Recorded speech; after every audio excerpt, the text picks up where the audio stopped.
O perníkovej chalúbke.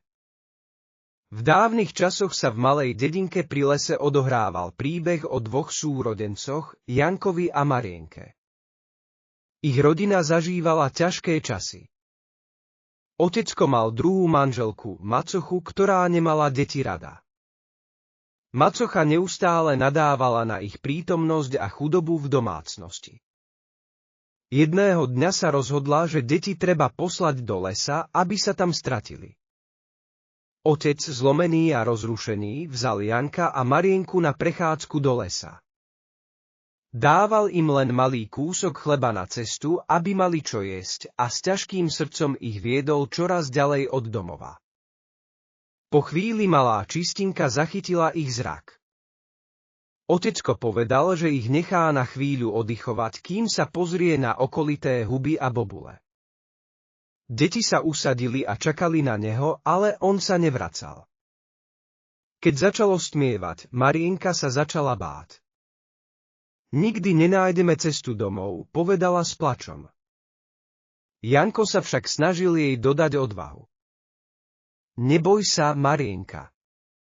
Srdce mi hovorí, že cesta je tu niekde, povedal a hádzal omrvinky chleba na zem, aby si označil cestu. Ale keď sa rozhodli ísť späť, omrvinky zmizli, zjedli ich vtáky. Boli hladní a bezradní. Marienka, vyleziem na ten strom a pozriem sa, povedal Janko. Marienka sa prihlásila, že vylezie na strom. Keď sa dostala vyššie, uvidela v diaľke svetielko. Pozri, Janko, tam je svetlo, zakričala a obaja sa rozbehli tým smerom. Čoskoro dorazili k tajomnej chalúbke a s úžasom zistili, že je celá vyrobená z perníka. Janko nemohol odolať a vzal si kúsok perníka. Ale v tom sa ozvala stará Ježibaba. Kto mi to tu lúpe perník, spýtala sa piskľavým hlasom.